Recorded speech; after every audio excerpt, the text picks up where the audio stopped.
Le 28 septembre 1996, Lise Parent et Xavier Roblin meurent en travaillant sur l'épave. Marc Ardenne, qui est aussi plongeur, est incapable de se porter au secours de sa conjointe et de son ami. Lise, c'était une passion pour elle de plonger sur l'épave de l'Empress Farland. Elle adorait ça. Elle était vraiment terriblement en amour avec l'Empress. Quand elle voulait faire de quoi, et tire-toi de là, j'y vais, là, tu sais. Puis Xavier, c'était un petit gars très jovial, riait tout le temps, il aimait les jokes, il aimait en faire, il aimait moi en recevoir, mais il aimait bien de les faire, en tout cas. Parce que moi, à cette époque-là, je travaillais dans l'hôtellerie, et puis il est venu, j'étais chef pâtissier, et puis lui, il est arrivé, il avait fait l'école d'hôtellerie, en tout cas, c'est connu comme ça par le travail, et puis là, c'est moi qui l'ai initié à la plongée, puis là, il a capoté sur la plongée aussi, il a tripé, et puis là, ben forcément, l'Empress a suivi. Il en est arrivé des accidents quand j'étais là. Il y a eu Xavier puis Lise. La veille, on soupait ensemble. Ils étaient réguliers, on se connaissait, c'était des chums, là, tu sais. Oui, c'est ça, on était chez Jean-Pierre, on avait les plans de l'Empress, puis on a regardé comment on allait faire, qu'est-ce qu'on allait faire. Xavier, lui, voulait aller voir après un hublot. Il savait où il y avait un hublot à l'avant pour pouvoir le sortir à un moment donné. Et puis Lise, ben, on devait mettre notre bouée sur l'Empress pour notre corde à nous, c'était pour ne pas prendre celle des autres, c'était notre corde à nous. À un moment donné, ben là, on était les deux bateaux. Marc était en avant, moi j'étais au centre. J'avais des assez gros gaillards dans mon bateau. Je les ai pas envoyés plonger tout de suite parce qu'il y avait beaucoup trop de courant. J'ai aidé Lise à s'habiller, à s'équiper. Elle s'est mise à l'eau. Et puis après ça, j'ai aidé Xavier. Je me suis préparé, puis au moment où j'ai ouvert l'air de ma bouteille, ça a fait un potch. Et puis là, je savais, parce que je connaissais ce bruit-là, c'est un O-ring, un cil qui a pété. J'ai dû tout tirer, retirer la bouteille, mes gants, mes scies, mes plombs, toutes les détendeurs, et puis là, réparer. Fait qu'à un moment donné, quand que le courant a baissé, il donnait l'ordre qu'il puisse commencer à s'habiller. Puis là, j'ai vu Xavier qui est arrivé en étoile, en surface. J'allais me mettre à l'eau, je me suis mis sur le bord du bateau pour me jeter à l'eau, puis j'ai vu apparaître Xavier qui était en croix, et crier Xavier, puis il répondait pas. Là, on a commencé à paniquer, à se dire c'est quoi qui se passe là. On starte les moteurs, on décroche les bateaux, puis on va ramasser Xavier. Ils l'ont couché en arrière.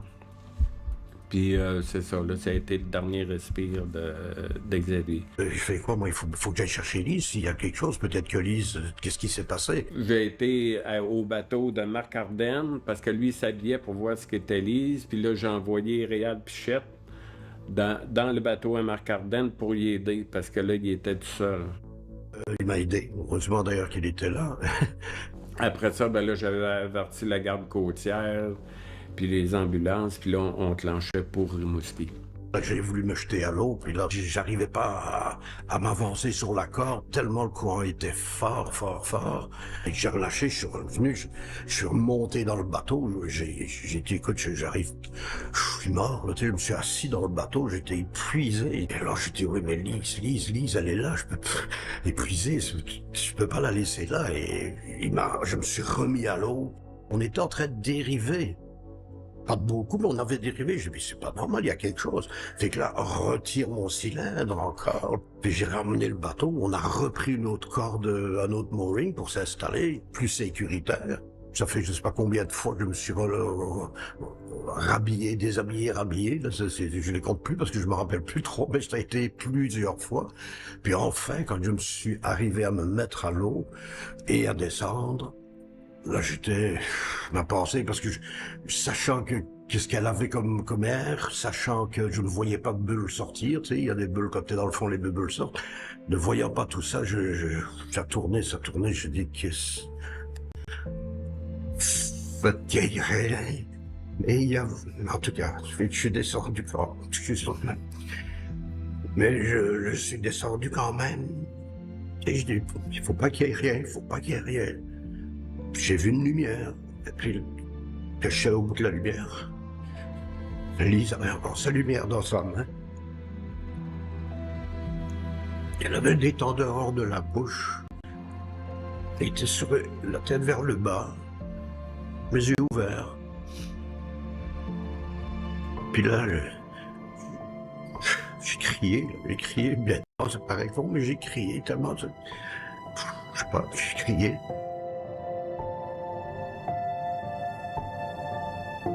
Je savais qu'elle était partie, mais j'étais pas... Il fallait que je la remonte. Puis j'ai tiré sa ceinture de plomb, mais vu qu'elle avait de l'air dans son équipement, pour mettre l'air dans l'équipement, là, ben, en tirant la ceinture, on a commencé à remonter. Moi, je l'ai retenue. Moi, je montais avec elle, parce que l'air prend de l'expansion, ça fait qu'elle commence à remonter, mais je remontais avec elle. Je dis, qu'est-ce qu'on fait? J'arrivais pas à aller pour la dégonfler, son air qu'elle avait, donc on était en train de remonter, je dis, fait que j'ai dû la lâcher. Fait que là, le reste se faisait par radio. Fait que Réal, t'es pas habitué dans l'autre bateau. Marc avait plongé en bas, il a retrouvé sa femme, il l'a envoyé en haut. Puis là, lui, au risque de faire un accident, il a descendu en bas, puis il a recommencé sa remontée. J'ai commencé à remonter comme j'ai pu, en faisant de la déco. En remontant, une petite déco, là. Puis quand je suis arrivé en surface, ben c'est sûr que là, j'étais loin du bateau. Tu sais, j'avais dérivé pas mal, parce que le temps que je remonte aussi, je continuais à dériver, là, moi. Fait que Réal me demandait quoi faire quand Lise dérivait. Fait que là, j'ai dit d'envoyer des objets flottants pour garder la dérive. Après ça, là, j'ai expliqué comment starter le bateau. Il s'est débrouillé et il est revenu. Il est venu me chercher. Heureusement, sinon, probablement, je sais pas, moi, je serais peut-être mort d'hypothermie ou je sais pas qu'est-ce qu'il y aurait eu, parce que c'était froid, là, tu sais. En suivant les objets, ils ont été récupérés, Lise.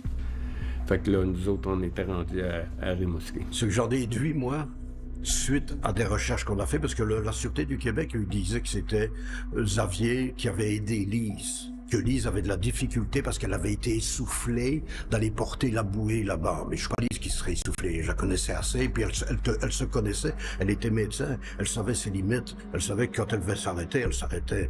3 semaines après, j'ai replongé avec un autre ami sur l'Empress. Et là, on a retrouvé le couteau de Lise, que Lise avait toujours à son mollet, qu'elle n'a jamais, sur toutes les plongées qu'on a fait, elle ne s'en est jamais servi, jamais. Et que là, on a retrouvé son couteau, mais son fourreau était toujours à sa cheville, donc elle a dû prendre le couteau pour s'en servir pour quelque chose. Ça a été le premier indice. Le deuxième indice, c'est que Xavier, il avait un moulinet, ou en tout cas, il y a des noms différents pour, là, mais c'est une ligne de vie aussi. Et quand il est rentré à l'avant, parce qu'on a retrouvé le reel, on l'a retrouvé à l'avant dans une cabine, où il y avait justement le hublot, et il était coupé, vu que sa corde était flottante. Il a emmené en jouant dans la cabine, il y avait tellement de lavage qu'il ne voyait plus rien. Il a voulu bouger sa poignée, il était pris avec sa fameuse corde qu'il a dû prendre quelque part. Et à mon avis, il est allé voir Lise, qui était là où elle est, puisqu'il savait que Lise était là. Lise aurait pris son couteau pour couper les entraves qu'il avait. Et il avait 2 cylindres avec 2 détendeurs séparés. Il devait à chaque fois switcher de l'un, switcher à l'autre. Puis quand on a fait les évaluations des bouteilles, il avait une bouteille entièrement pleine quand c'est arrivé, et l'autre était entièrement à sec, vide. Il a dû manquer d'air, et il a voulu, ce qui est logique, c'est tout naturel, de vouloir prendre le détendeur de Lise. Qui Lise ne le voyait pas si elle était en train de défaire des liens dans le bas de ses jambes, mettons, de ses pieds ou je ne sais où. Ben, elle n'a pas vu que ce qui se passait avec Xavier qui n'a plus d'air. Quelle est la raison qu'elle aurait perdu son détendeur s'il n'y a pas eu bousculade ou s'il n'y a rien eu? Puis de là, ben Lise s'est noyée avec les tests qu'ils ont fait après. Ben c'est que Lise, elle a eu de l'eau dans les poumons. Et c'est certain qu'elle a dû se débattre parce que ça aussi, normal, s'est débattu. Il n'a pas pu garder le détendeur pour se le mettre lui-même à la bouche. Donc, il n'avait toujours plus d'air. Alors, il s'est dit, où l'air, il est là-haut. Fait crac, il est remonté comme une balle. Et puis, embolie, les poumons ont suivi, là, c'est ça. Donc c'est un peu le scénario qui est le plus plausible, connaissant l'un, connaissant l'autre, connaissant le plan que nous avions.